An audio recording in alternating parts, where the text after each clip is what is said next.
Sri TV நேயர்களுக்கு வணக்கம். நான் உங்கள் உமாபாரதி. அனைவரும் நலமாக இருக்க நான் தினமும் பிரார்த்திக்கிறேன்.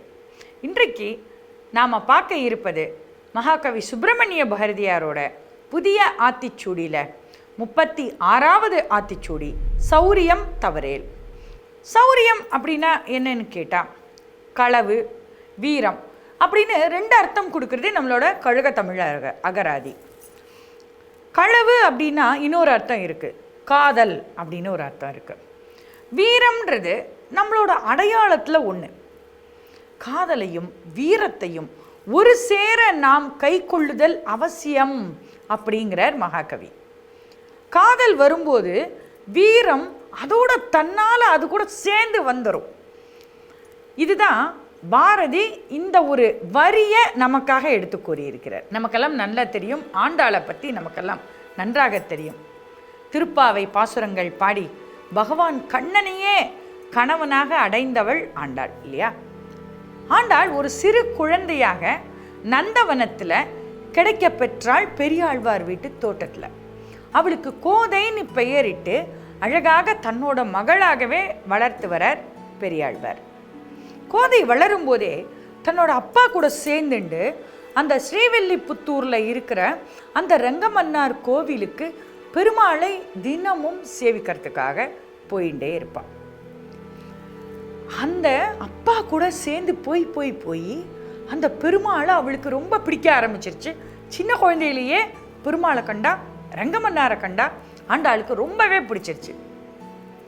கொஞ்சம் பருவம் வயது வர வர வர அந்த குழந்தையாக இருக்கப்பட்ட கோதை அந்த கண்ணனின் மேல், அந்த ரங்கமன்னாரின் மேல் வைத்த அன்பு காதலாக மாறிவிட்டது. மிக உயர்ந்த அந்த கடவுளையே தனது காதலனாகவும் கணவனாகவும் அடையணும் அப்படின்னு ஆசைப்பட்டாள். தனக்கு கணவன்னு ஒருத்தர் கிடைச்சா நான் அந்த பெருமாளைத்தான், அந்த ரங்கமன்னாரைத்தான் நான் கணவனாக ஏற்றுக்கொள்வேன். மானிடவர்க்கென்று பேச்சுப்படில் வாழ்கில்லேன் அப்படின்னு ஆண்டாள் ஒரு இடத்துல சொல்றான்.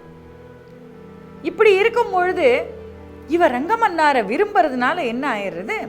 பெரியாழ்வார் வீட்டு நந்தவனத்தில் தோட்டத்தில் இருக்கிற பூக்களைத்தான் மாலையாக கட்டி பெருமாளுக்கு தினமும் கொடுக்கறது வழக்கம். அந்த மாலை கட்டுறதே ஆண்டாள் தான். அந்த பூவெல்லாம் அழகாக பறித்து விதவிதமாக மாலை தொடுத்து அந்த மாலையை தான் சூடி அழகு பார்த்து அதை பெருமாளுக்கு கொடுத்து விடுவதை வழக்கமாக வைத்து கொண்டாள் ஆண்டாள். இந்த முறை தினமும் தினமும் நடைபெற்று கொண்டு வந்தது. இது பெரியாழ்வாருக்கு தெரியாது. ஆண்டாள் இப்படி பண்றது அவருக்கு தெரியாது. ஏன்னா ஆண்டாள் தான் போட்டு பார்த்துட்டு அவர் கொண்டு போற கூடையில அதை கழட்டி வச்சிருவா. கொஞ்ச நாள் கழிச்சு இப்படியே இந்த இது போயிட்டே இருந்தது. ஒரு நாள் பெரியாழ்வார் பெருமாளுக்கு மாலை சாத்துறதுக்காக எடுக்கும் பொழுது அந்த மாலையை இப்படி பார்க்கிறார். அதுல தலைமுடி இருக்கு. கழுத்துல இருந்து கழட்டும் போது ஆண்டாளோட முடி அதுல மாட்டின்னு இருக்கு. அவர் இன்னைக்குதான் பார்க்கிறார் அதை. அப்போ நேர வீட்டுக்கு ஆண்டாள் கிட்ட கேட்கிறார், ஆண்டாள் எப்படிம்மா இதுல தலைமுடி வந்தது? பெருமாளுக்கு பவித்திரமா நாம சாத்திர மாலை இல்லையா இது அப்படின்னு கேட்கிறார்.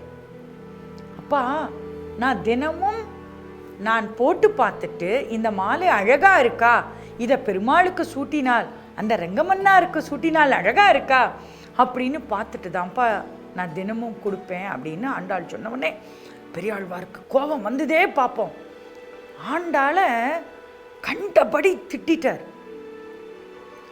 ஆண்டாள் அழ ஆரம்பிக்கிற அளவுக்கு திட்டார் அவளை. அப்படி கடிந்து கொண்டார் ஆண்டாளை. ஆனாலும் ஆண்டாள் தன் காதலை விடவில்லை. தான் கொண்ட பிடிவாதத்தை வீரத்துடன் எதிர்கொண்டாள் ஆண்டாள். என்ன பண்ணா? தினமும் இப்படிதான் மாலை தொடுத்து கொடுத்தா. ஆனா ஆண்டாளை சத்தம் போட்டதை பார்த்து பெருமாளே பெரியாழ்வார் கனவுல ஆண்டாள் சூடி கொடுத்த சுடற்கொடி அவள் சூடி கொடுத்த மாலைதான் எனக்கு இஷ்டம் அப்படின்னு கனவுல சொல்ற அளவுக்கு பெருமாளும் ஆண்டாளை விரும்பினார்.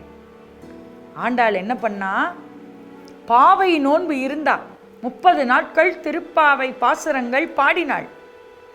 மார்கழி திங்கள் மதி நிறைந்த நன்னா நாள் அப்படின்னு ஆரம்பிச்சு 30 பாசுரங்கள் தன்னுடன் தோழிமார்களை சேர்த்து கொண்டு எப்படியெல்லாம் நோன்பு இருக்க வேண்டும், எப்படியெல்லாம் காதல் செய்ய வேண்டும் கண்ணனை என்று அருமையாக அத்துணை தோழிமார்களுக்கும் கற்றுக் கொடுத்து தனது காதலில் வீரத்துடன் ஜெயித்தவள் ஆண்டாள்.